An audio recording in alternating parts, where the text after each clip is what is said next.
Hello, amazing artists. Welcome to the lesson slides for our Japanese Notan project.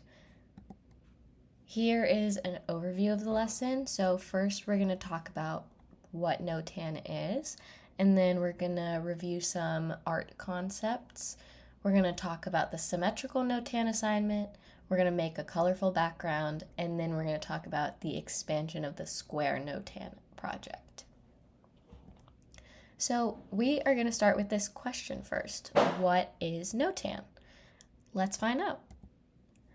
Our objectives for today will be to learn about Notan and its history, and we will also understand the following concepts of value, balance, symmetry, and positive and negative space, because all of those things are very important when it comes to the concept or the subject of Notan. So this is our intro to Notan. Notan is a Japanese word that means dark light.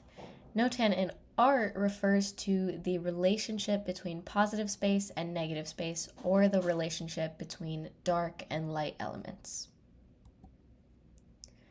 So Western culture tends to emphasize the positive elements of design, also known as the figure, with less emphasis on negative space.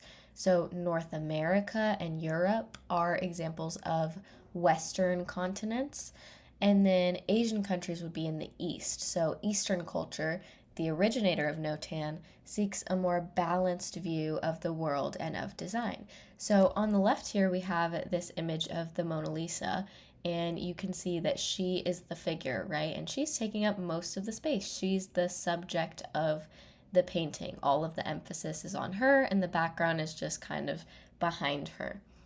In the image on the right here, you can see that the positive space and the negative space are sharing the stage. There is balance between the two. So artists and calligraphers have actually used Japanese Notan designs in their work for centuries. So Japanese artist Kano Sansetsu, he is the artist who made these photos here. He used Notan design principles in the 1600s to paint his landscapes of the Japanese countryside. I believe that most of these were created on door panels with ink painting. And notice how there is a balance between the light and dark elements here and the positive and the negative space. The negative space shares the stage with the positive space. In the mid-19th century, Japan opened its ports to the rest of the world, which is what allowed for the spreading of Japanese ideas and inventions to other countries. During that time, Arthur Wesley Dow, this is him right here, an artist and teacher from Massachusetts, traveled to Japan and he learned about Notan there. And so he is partly responsible for introducing the Japanese design concept to the Western world. And it continues to be an influence for artists today still. So these are some of Arthur Wesley Dow's paintings, and you can kind of see the influence of Notan in his work, how the negative space shares the stage with the positive space.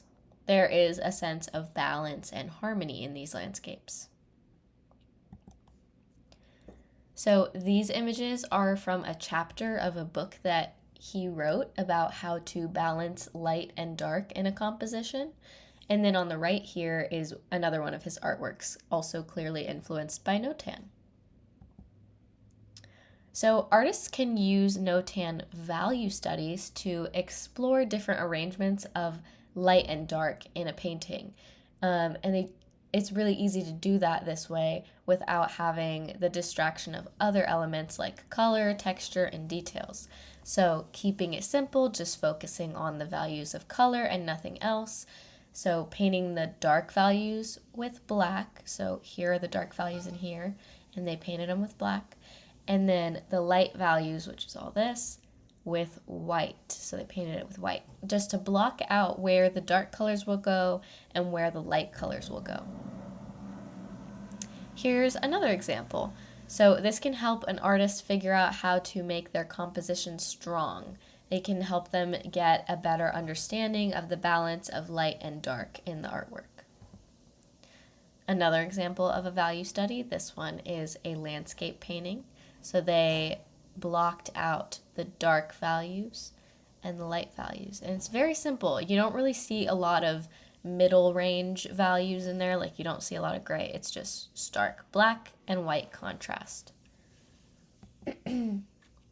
So what makes a strong Notan design? Looking at everything that we've looked at so far, what makes a strong Notan design is good contrast, balance between light and dark, generally an organic design, and interesting patterns created by the lights and the darks. So the expansion of the square is a Notan exercise that involves drawing elements of on a black square and cutting them out and then gluing them down, flipped over, so that each shape creates a full symmetrical image. And this is an example of what our final project will look like. See how it has all of the elements of a strong Notan design? There is contrast between black and white, there's balance and symmetry, and then there are also interesting shapes and patterns being created. This next section is for you if you need a review on these art concepts.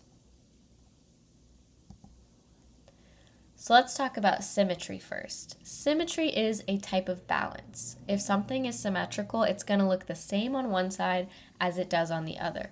So this tree over here is the same on the left side as it is on the right side, exact same. Asymmetry is the lack of symmetry between both halves. So in this example, the tree is all wonky on this side and then it looks different on this side, right? So that tree is asymmetrical. When something can be split down the middle vertically or horizontally one way, like this butterfly is split down the middle vertically, that is called bilateral symmetry. So for our Notan project, we will only really be worrying about bilateral symmetry. There's other kinds of symmetry like radial, and there's a bunch of other kinds, but we're just worried about bilateral symmetry for this assignment. So look at these examples here of different artworks. I want you to think about which of these use symmetry and which of them use asymmetry. Pause here to think about it and then press play when you're ready. All right, so this image here, right, of this, it's like a portrait of a person. It kind of looks like a cyclops.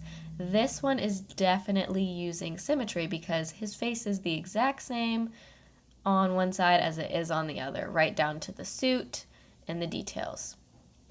Same goes for this artwork of these swans here, or these birds here.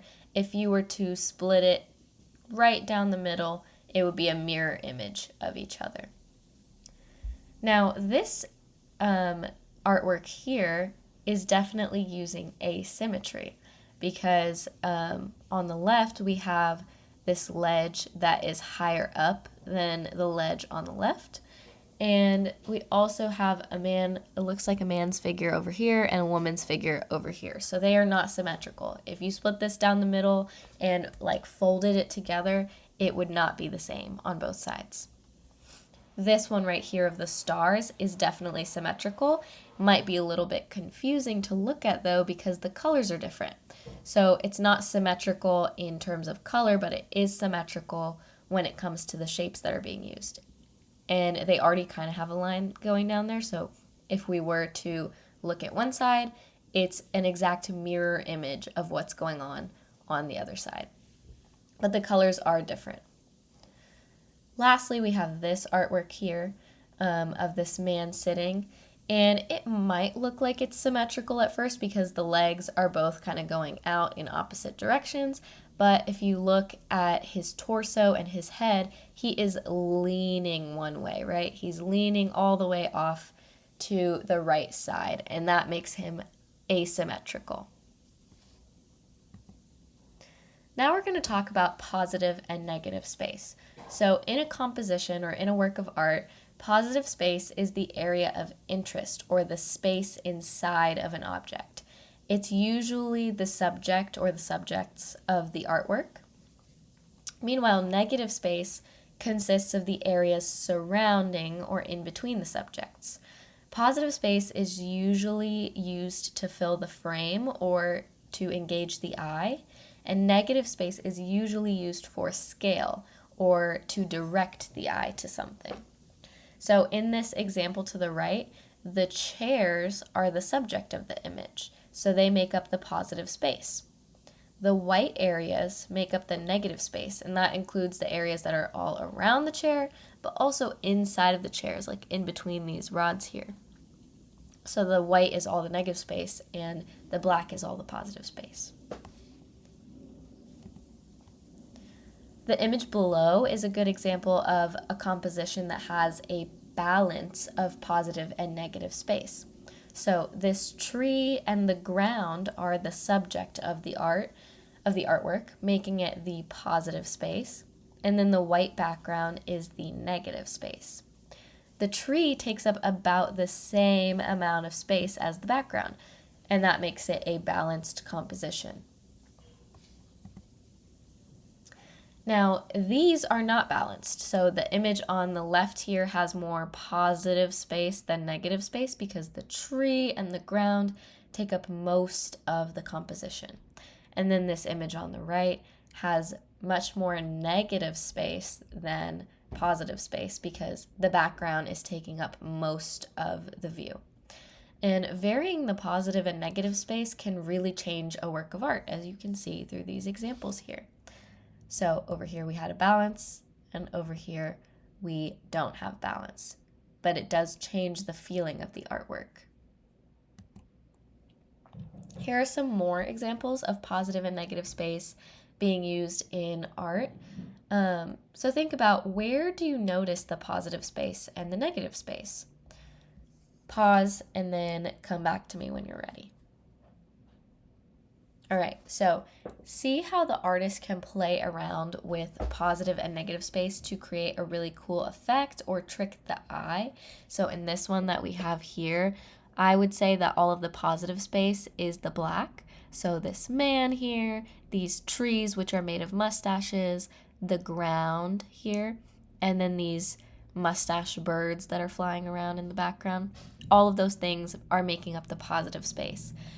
And then we have this negative space back here, which is white, interacting with the positive space. So he actually played around with the negative space and made it into this mustache shape, which is the shape of the path.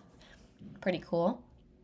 And then this one, this middle artwork here, the artist was also playing around with the negative space. So you have the positive space, which is the subject, the woman, and she's kind of broken up, right? It's just her face, and then we have her skirt and her bag, and then her coat is interacting with all of the negative space in the artwork. So you could say that this is the background, right, where the hills are and it's all white, but then it turns into her coat, which is a really interesting use of positive and negative space.